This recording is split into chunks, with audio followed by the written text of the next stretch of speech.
Praise the lord. చేరవచ్చిన మీకు అందరికీ ప్రభువైన యేసుక్రీస్తు శుభాలు తెలియజేస్తున్నాను. ఈ దినము కొరకు ఏర్పాటు చేయబడిన లేఖన భాగము అపోస్తుల కార్యములు 20వ అధ్యాయము 9వ వచనం. అప్పుడు ఐతుకు అనునొక యవనస్తుడు కిటికీలో కూర్చుండి గాఢ నిద్రపోయి పౌలు చాలాసేపు ప్రసంగించుచుండగా నిద్రభారము వలన జోగి 3వ అంతస్తు నుండి కిందపడి చనిపోయిన వాడే ఎత్తబడెను. Praise the lord. దేవునికి స్తోత్రం. హల్లెలూయా హల్లెలూయా. మన ప్రభువును ప్రియరక్షకుడైనటువంటి నజరేయుడైన యేసుక్రీస్తు దివ్యనామములో మన శాంతి టీవీలో ప్రసారం అవుతున్నటువంటి మన ఆయన హెచ్చవలసి ఉన్నది అనేటువంటి అనుదిన ఆత్మీయ వాక్య వ్యాఖ్యాన కార్యక్రమానికి మిమ్మల్ని ప్రేమపూర్వకంగా ఆహ్వానిస్తున్నాం. ఇది మీ కార్యక్రమం, ఇది మీ ఫ్యామిలీ కార్యక్రమం. రండి ఈ కార్యక్రమాన్ని వీక్షిద్దాం. ఈ కార్యక్రమం ద్వారా దేవుడు మీతో మాట్లాడాలని, ఈ కార్యక్రమంలో సందేశం ద్వారా దేవుడు మీతో మాట్లాడాలని దేవుని సేవకునిగా కోరుకుంటున్నాను. దేవుడు మాట్లాడతాడు, మాట్లాడేటటువంటి దేవుడు సజీవుడైన దేవుడు కనుక ఆయన సంభాషించగలడు. ఆయన సంభాషిస్తాడు కాబట్టి మనం శక్తిమంతులం కాగలం. అలా చెప్తున్నాను. దేవుడు సజీవుడుగా ఉన్నాడు, ఇప్పటికీ సజీవుడుగా ఉన్నాడు. దేవుడు చనిపోలేదు, దేవుడు ఎక్కడో అదృశ్యమైపోలేదు, దేవుడు కనుమరుగైపోలేదు, దేవుడు తప్పిపోలేదు. ఈ దేవుడు సజీవుడుగా ఉన్నాడు కనుక సంభాషించగలుగుతున్నాడు కాబట్టి మానవులైన వారు, ఆయన సంతానమైన వారు శక్తిని పొందుకొని సేవలో సాగిపోతున్నారు అని అర్థం చేసుకోవాలి. దేవునికి స్తోత్రం. హల్లెలూయా. రండి మనం ఈ సమయంలో దేవుని మాటలు విందాం. దేవుని దాసునిగా నేను నిలబడి, దేవుని పక్షాన నిలబడి, నా సొంత సందేశంతో నేను రావడం లేదు. ఒకవేళ నాకు అర్థమైన రీతిలో నేను రాసుకొని ఉండొచ్చు, కానీ దైవికమైన సందేశాన్ని దాన్ని జాగ్రత్తగా హ్యాండిల్ చేస్తూ, దాన్ని జాగ్రత్తగా డీల్ చేస్తూ, దాన్ని జాగ్రత్తగా వ్యాఖ్యానిస్తూ ఉన్నాను నేను. ఈ సమయంలో నిన్నటి ఎపిసోడ్లో మనం ఆలోచించిన మాట ఆదరణ గురించి మనం మాట్లాడుకున్నాం. కంఫర్ట్, ఇన్నర్గా కంఫర్ట్ రావాలి, ఇన్నర్గా పీస్ రావాలి, ఇన్నర్గా జాయ్ రావాలి. ఇవన్నీ బాహ్యమైన అనుభవాలు కాదు, ఇవన్నీ ఆంతర్యములో జరగాల్సిన అనుభవాలు. ఒకవేళ బాహ్యములో ఏదైనా లోపల జరిగింది అనడానికి ఎక్స్ప్రెషన్స్, వ్యక్తీకరణలు ఉంటాయేమో కానీ లోపల ఉన్నటువంటి ఆనందము అది వర్ణనాతీతము. ఆత్మైన దేవుడు అనుగ్రహించేటువంటి ఆనందము అద్భుతం. తమలో ఉన్నటువంటి ఒక యవనస్తుని, ఒక యంగ్ మ్యాన్ని, ఒక యంగ్ చర్చ్ మెంబర్ని త్రోయాలోని సంఘం పోగొట్టుకున్నప్పుడు, అది పాస్టర్ గారికి ఒకవేళ సహకారిగా, సంఘ కాపరికి సహకారిగా ఉన్న వ్యక్తిని పోగొట్టుకున్న సంఘం అయి ఉండొచ్చు. అరే అనవసరంగా ఈ రాత్రి కూడికి ఏర్పాటు చేశాం, కూడికి ఏర్పాటు చేయకుండా ఉండాల్సింది, కూడికి ఏర్పాటు చేసినా కానీ యవనస్తుడైనటువంటి ఐతుకుని పిలవకుండా ఉండాల్సింది, ఐతుకును కిటికీలో కూర్చోవడానికి అనుమతించకుండా ఉండాల్సింది. కానీ సంథింగ్ హ్యాపెండ్. ఏం చేద్దాం, టైం అలాంటిది, అలా రాసిపెట్టి ఉంది ఇలాగో మనం రకరకాలుగా అక్కడ వాళ్ళు మాట్లాడి ఉండొచ్చు. ఏదేమైనప్పటికీ మనం అర్థం చేసుకోవాల్సిన విషయం, ఒక గొప్ప ఆదరణ, ఒక great comfort. They felt great comfort in the spirit. They were relaxed. వాళ్ళ యొక్క దుఃఖము ఆగిపోయింది,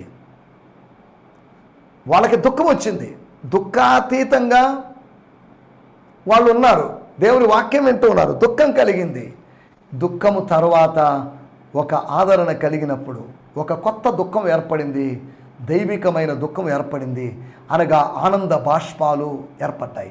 ఆనంద బాష్పాలు, ద టీయర్స్ ఆఫ్ జాయ్ కలిగాయి.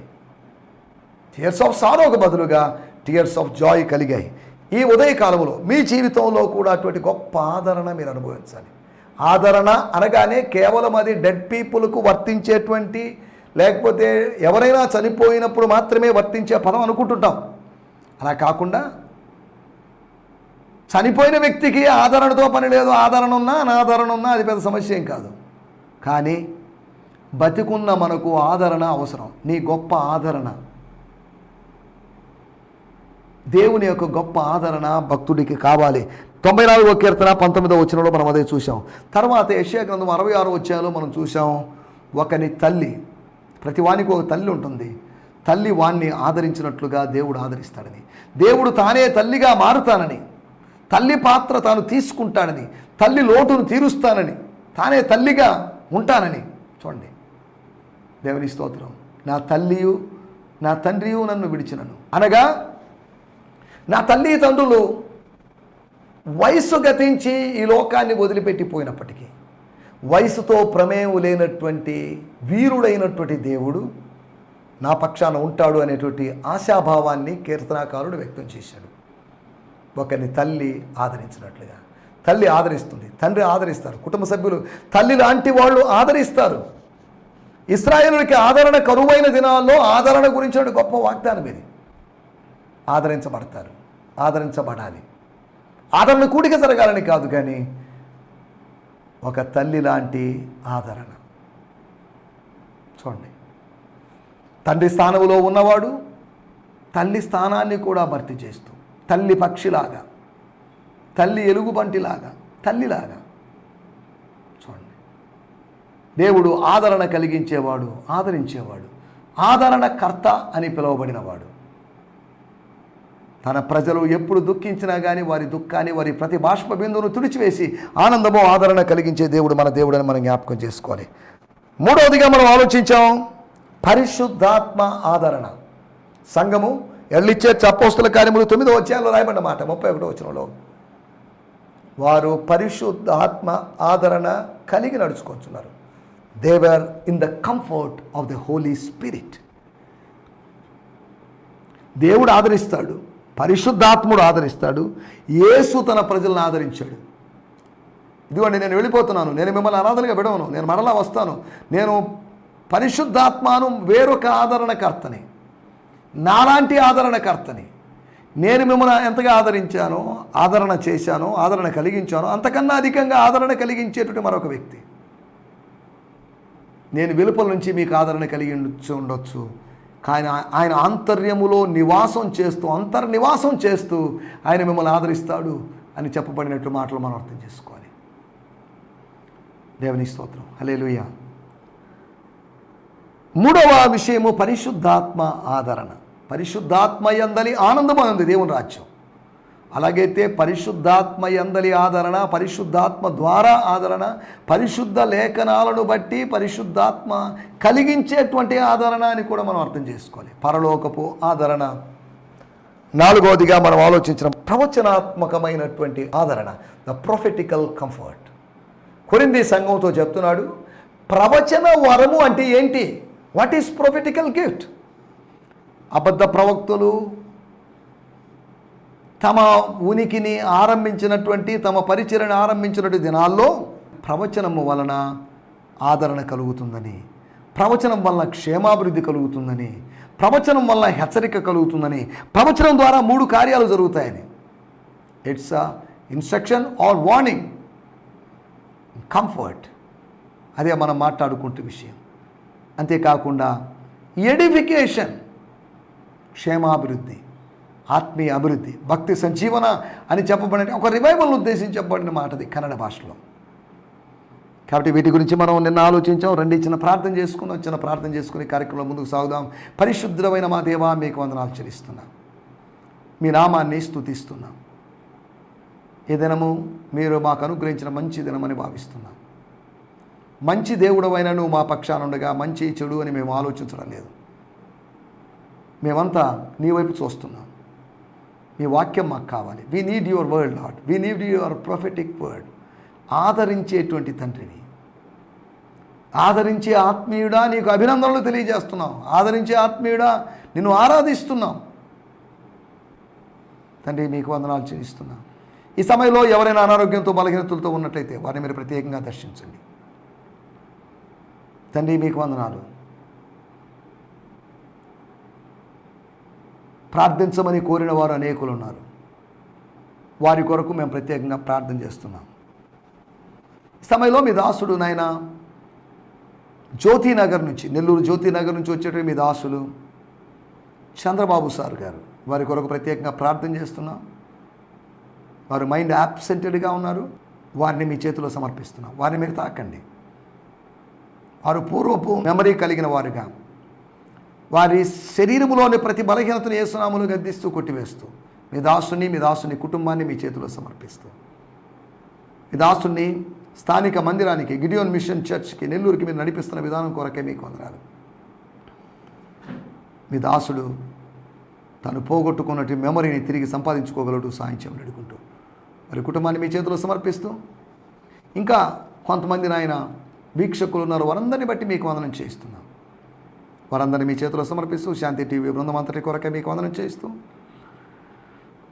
తండ్రి గత దినాల్లో మీ దాసుడైన నేను కేరళలో ఉండడానికి, పరిచర్య చేయడానికి, కొంతమందిని కలుసుకోవడానికి ఇచ్చిన మంచి అవకాశం కొరకే మిమ్మల్ని స్తుతిస్తూ, ఈ సమయంలో తండ్రి మీకు వందనాలు. మీరు మాతో మాట్లాడండి, మమ్మల్ని బలపరచండి. యేసయ్యా మీకు వందనాలు చేస్తూ మా ప్రభువును ప్రియరక్షకుడైనటువంటి యేసుక్రీస్తు నామములోనే ప్రార్థించగలుగుతున్నాం పరమ తండ్రి. ఆమేన్, ఆమేన్, ఆమేన్. దేవునికి స్తోత్రం. హల్లెలూయా. ఈ సమయంలో మనం దేవుని వాక్యాన్ని ధ్యానించుకుందాం. మన ధ్యానం నిమిత్తమై అపోస్తుల కార్యములు 20వ అధ్యాయము 9వ వచనం. అపోస్తుల కార్యములు 20వ అధ్యాయము 9వ వచనం. అప్పుడు ఐతుకు అన్న ఒక యవనస్తుడు కిటికీలో కూర్చుండి గాఢ నిద్రపోయి, పౌలు చాలాసేపు ప్రసంగించుచుండగా నిద్ర భారము వలన జోగి 3వ అంతస్తు నుండి క్రింద పడి చనిపోయిన వాడే ఎత్తబడెను. Sitting in an open window listening was a young man named Eutychus. Preteen named Eutychus, which means fortunate or lucky. As Paul's sermon dragged on, Eutychus became drowsy and fell into deep slumber. Sound asleep, he fell 3 stories to his death below. పైనుంచి కింద పడినటువంటి ఐతుకును గురించి, యవనస్తుడైనటువంటి ఐతుకును గురించి రాయబడింది. యోహాను సువార్త 11వ అధ్యాయంలో లాజరు గురించి రాయబడింది. ఇతను అపోస్తుల కార్యపు లాజర్ లాంటోడు. లూకా సువార్త 7వ అధ్యాయంలో ఒక విధవరాలి కుమారుని గురించి రాయబడింది. బహుశా ఇతడు అటువంటి వ్యక్తి కావచ్చు. అంటే వీళ్ళ తల్లి విధవరాలని కాదు నేను అన్నాం. యూతికస్ను గురించి, ఐతుకు గురించి ఎక్కువ వివరాలు రాయబడలేదు. అయినప్పటికీ వాడుక భాషలో ఏం రాయబడిందో మనం చూద్దాం. వాడుక భాషలో అపోస్తుల కార్యములు 20వ అధ్యాయము 9వ వచనం. Book of acts 20th chapter verse 9. దేవుని స్తోత్రం. అక్కడ రాయబడిన మాటలు కొద్దిగా భాషలో పదాలు తేడా ఉండొచ్చు, కానీ భావం అంతా ఒకటే. కొద్ది జాగ్రత్తగా అర్థం చేసుకుందాం. ఆ గది కిటికీలో ఐతుకు అనేటువంటి ఒక యువకుడు కూర్చొని ఉన్నాడు. పౌలు ఏకదాటిగా తన వాగ్ధాటితో తనకు దేవుడు అనుగ్రహించిన వాక్చాతుర్యము చొప్పున, దేవుడు తనకు అనుగ్రహించినటువంటి వాక్శక్తి చొప్పున తను ప్రసంగిస్తూ ఉండగా, బోధిస్తూ ఉండగా, ఉపదేశిస్తూ ఉండగా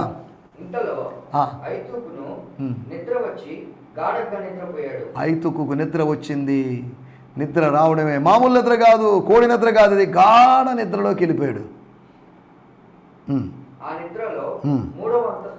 ఆ నిద్రలో 3వ అంతస్తులోంచి, ఆ కిటికీలోంచి కింద పడ్డాడు. కింద పడి కొంతమంది వచ్చి చనిపోయిన అతన్ని చూశారు. చాలండి, అతడు చనిపోయాడు, కింద పడ్డాడు. పైనుంచి కింద పడ్డాడు అంటే ఇంచుమించు 3వ అంతస్తు అంటే ఒకవేళ ఒక అంతస్తు ఒక 8 అడుగులు 9-10 అడుగులు ఉందనుకుంటే 30 అడుగుల స్థలం నుంచి 30 అడుగుల ఎత్తులో నుంచి కింద పడ్డాడు. అతనికి అలా జరుగుతుందని ఎవరూ ఊహించలేదు. ఇంతకుముందు ఎప్పుడు అటువంటి సంఘటన జరిగి ఉండకపోవచ్చు. ఎవరు ఊహించినటువంటి, తరచుగా జరిగేదైతే అక్కడ ఎవరిని కూర్చోబెట్టినేవాళ్ళు కాదు. అది ఫస్ట్ ఇన్సిడెంట్, రేర్ ఇన్సిడెంట్. ప్రార్థనా కూడికలో ఒక వ్యక్తి యొక్క, ఒక యవనస్తుని యొక్క పతనం, ఒక యవనస్తుని యొక్క మరణం. ఆ కూడికలో రొట్టె రసం ఇవ్వబడుతున్నాయి. అనగా ప్రభు రాత్రి భోజనం, అనగా ప్రభు బల్లారాధన అని కొంతమంది అంటారు. అదనమాట కమ్యూనియన్, లార్డ్ సప్పర్ జరుగుతుంది. ప్రభు వాక్యం బోధించబడుతుంది, అనగా దైవ సాన్నిధ్యం అక్కడ దిగి వస్తుంది. God's presence for there. అక్కడ ఆ మేడగదిలో అనేకమైన దీపాలు ఉన్నాయి. మేడగదిలో చీకటి లేదు, అక్షరార్థమైన చీకటి లేదు, ఆత్మీయమైన చీకటి లేదు. అక్కడ దైవజనుడు వాక్యం బోధిస్తున్నాడు.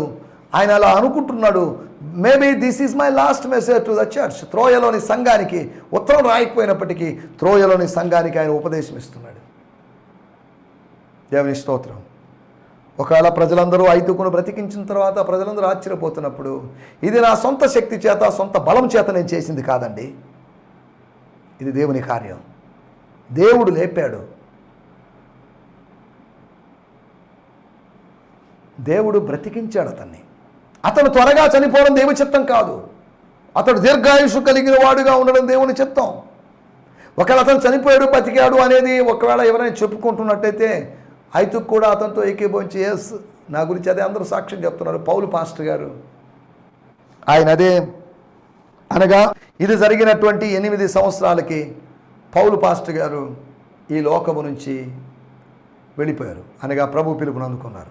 నీరో చేత శిరచ్ఛేదం కావించబడ్డారు. అరే నన్ను బ్రతికించిన పాస్టర్ గారు, ఆ పాస్టర్ గారిని నేను బ్రతికించలేను, ఆ సేవకుడిని నేను బ్రతికించలేను. ఆ సేవకుడు నన్ను కొన్ని సంవత్సరాల క్రితం బ్రతికించాడు.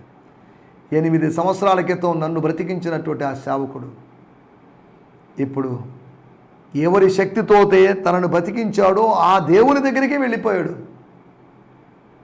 తన ఆత్మీయ తండ్రి లాంటి వాడు, తన ఆత్మీయ గైడ్ అయినటువంటి అపోస్తులంటి పౌల్ని మిస్ చేసుకునే సందర్భం అతనికి ఉంది.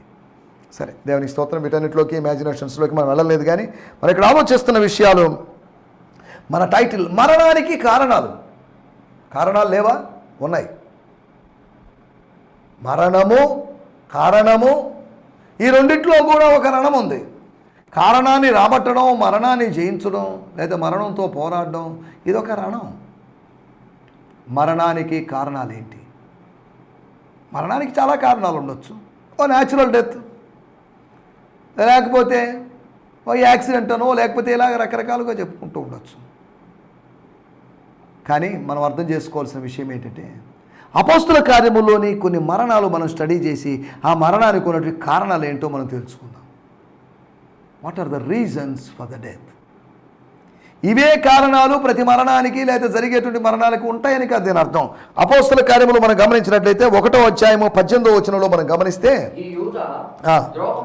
ఈ యూదా అంటే మనం మాట్లాడుకునేటువంటి యూదా, పేతురు గారు ప్రస్తావించినట్టు యూదా, 12 మంది శిష్యుల్లో ఒకడైనట్టు యూదా ఇస్కరియోత్ అని పిలువబడినట్టు యూదా, అనగా మిగతా వాళ్ళందరూ గలిలీయులు, ఇతను మాత్రమే యూదయ ప్రాంతపు వాడు. ఈ యూదా ద్రోహము వలన, స్వామి ద్రోహం వలన, నమ్మక ద్రోహం వలన సంపాదించిన 30 వెండి నాణ్యములు ఇచ్చి, రూకలు అంటే వెండి నాణ్యములు ఇచ్చి ఒక పొలము కొనెను. పొలంలో పడ్డాడు, ఎక్కడ మరి తెలియదు. అతడు తలకిందుగా పడి అతని పేగులన్నీ, పేగులు అనేదానికన్నా పేగు అనొచ్చు, చిన్న పేగు పెద్ద పేగు అనొచ్చు. ఒకే ఒక పేగు, రకరకాల పేగులు ఉండవు. కాకపోతే ఆ పేగులో సైజును బట్టి, అంటే ఇక్కడ నేను సైన్స్ మాట్లాడదలుచుకోలేదు, సైంటిఫిక్ విషయం చెప్పాలని కాదు నా ఉద్దేశం. పేగులు లేదా ప్రేగులు, ఇంటెస్టైన్స్ అంటున్నప్పుడు లోపల ఉన్నవి లోపల ఉండాల్సిన విధంగా ఉండకుండా బయటికి వచ్చాయి. నడిమికి బద్దలైనందున తను చనిపోయాడు. యూదా ఇస్కరియోతు మరణం గురించి మనం ఆలోచించడం లేదు. మరణం తర్వాత ఏంటి, మరణం తర్వాత ఏం జరిగింది, అతని ఖాళీని ఎలా భర్తీ చేశారు అనే దాని గురించి మనం మాట్లాడుకోబోతున్నాం. దేవుని స్తోత్రం. మనం మాట్లాడుకుంటున్న విషయం ఏంటంటే, మరణానికి కారణాలు. ఆత్మీయమైన మరణానికి కాదు, భౌతికమైన మరణానికి కారణాలు. ఆత్మీయమైన మరణానికి ఉన్నటువంటి కారణాల గురించి నేను గత వారంలో, అనగా జూన్ నెల 2వ తేదీ ఆదివారం, నేను మా స్థానిక సంఘంలో ఇచ్చిన మెసేజ్లో ఒక 4 కారణాలు ప్రస్తావించాను. సార్తీస్లోని సంఘపు దూతకు ఇలాగూ రాయము. సార్తీస్లోని సంఘపు దూతతో ప్రభు అంటున్న మాటలు, నీ క్రియలు నేను ఎరుగుదును, జీవించుచున్నావన్న పేరు నీకుంది కానీ నీవు మృతులవే అని చెప్పబడిన మాటను ఆధారంగా చేసుకొని మరణానికి కారణాలు, ఆత్మీయ మరణానికి ఉన్న 4 కారణాలు నేను ప్రస్తావించడం జరిగింది. మీరు ఆ మెసేజ్ మీరు హీ మస్ట్ ఇంక్రీజ్ అనేటువంటి ఫేస్బుక్ ఐడికి ఫ్రెండ్ రిక్వెస్ట్ పంపించినట్టయితే, క్లిక్ చేసినట్టయితే ఆ వాల్లో మీకు లింక్ దొరుకుతుంది. కాబట్టి సందేశం ఏంటంటే ఒక మంచి సందేశం అని నేను అనుకుంటున్నాను. అది ఆ సందేశం ద్వారా మీరు ఆశీర్వదించబడగలరని నేను భావిస్తున్నాను. మనం ఆలోచిస్తున్నట్టు విషయాలు, మరణానికి కారణాలు. నంబర్ 1 కారణం అవిశ్వాసం.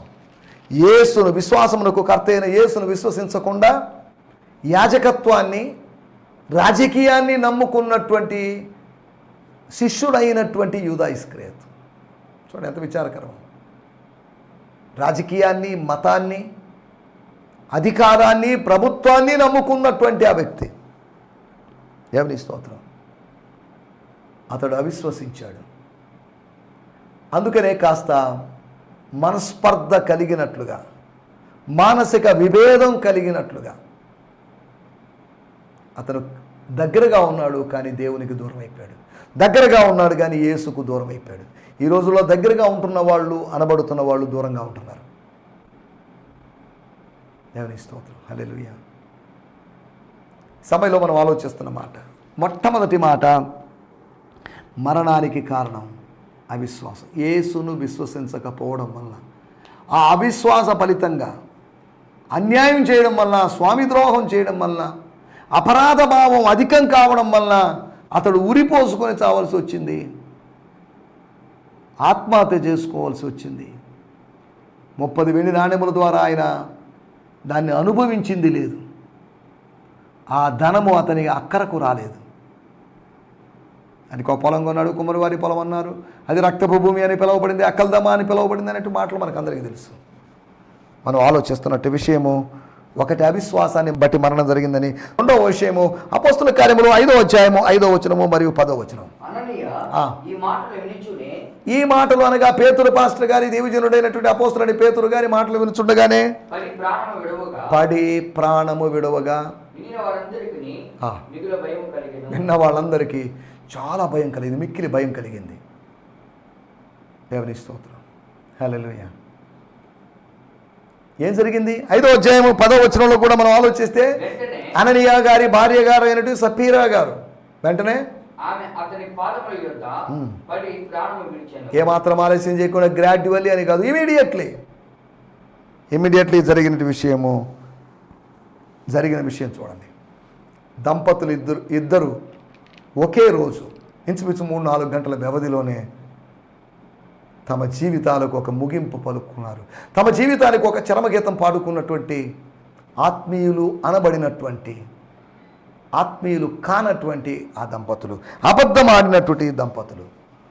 ఒకటి అవిశ్వాసం వల్ల యూదా ఇస్కరియోతు మరణానికి గురైతే, రెండవది అబద్ధం వలన, అబద్ధం చెప్పడం వలన, అబద్ధాన్ని ఆశ్రయించడం వలన, పరిశుద్ధాత్మను అలా మోసగించడం ద్వారా మరణం కొని తెచ్చుకున్నటువంటి వారు అని మనం వాళ్ళ గురించి ఆలోచించాలి.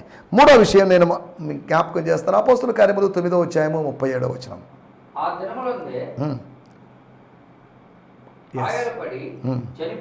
ఆ దినమందే కాయల పడి చనిపోగా, అనగా జ్వరం వచ్చి, బలహీనత వచ్చి, ఏదో రోగం వచ్చి చనిపోగా,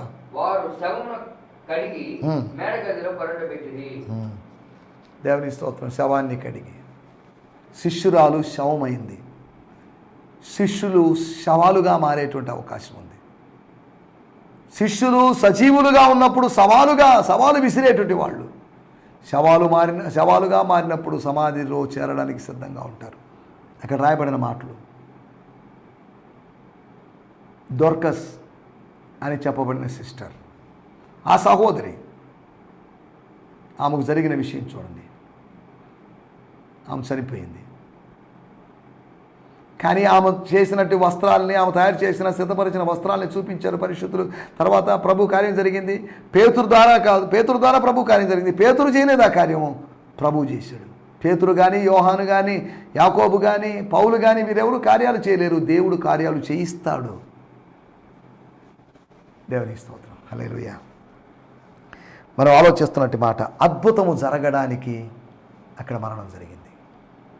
ఒక పునరుత్థానపు అద్భుతం జరగడానికి నువ్వు విశ్వసించినట్లా దేవుని మహిమను చూస్తావు. పునరుత్థానము, యేసు యొక్క పునరుత్థానపు శక్తిని అనుభవించడానికి ఒక అద్భుతము జరగడానికి అక్కడ అలా జరిగిందని మనం అర్థం చేసుకున్నాం. తర్వాత 4వదిగా మనం ఆలోచిస్తే, అపోస్తుల కార్యములు 12వ అధ్యాయము 23వ వచనంలో మనం గమనించినట్లయితే, అపోస్తుల కార్యములు 12వ అధ్యాయం, ఆలోచించుకొని అతడు మారు పేరు గల యోహాను తల్లి అయిన మరియ ఇంటికి వచ్చెను. అక్కడ ఆమె కూలకూడి ప్రార్థన చేయుచుంది. దేవుని స్తోత్రం. హల్లెలూయా. 12వ అధ్యాయము 23వ వచనంలో మనం గమనిస్తే, అతడు దేవుని మహిమపరచినందున వెంటనే అతడు దేవుని మహిమపరచలేదు. He didn't glorify God. దేవునికి మహిమలు ఇవ్వలేదు. దేవుని మహిమను దొంగలించగా వెంటనే ప్రభుదూత, లార్డ్స్ ఏంజల్ అతని మొత్తెను గనుక పురుగులు పడి ప్రాణము విడిచెను. మొత్తెను ప్రాణము విడిచెను. దేవుని స్తోత్రం. మనం ఆలోచిస్తున్న విషయము, అతడు ఆరాధించకపోవడం వలన. అభినందన వచ్చినప్పుడు ఆరాధించాలి, పొగడ్తలు వచ్చినప్పుడు ఆరాధించాలి, ప్రభువుని కీర్తించాలి. ఆ పని చేయలేదు కాబట్టి జరిగిన విషయం, అతడు మరణాన్ని కొని తెచ్చుకున్నాడు.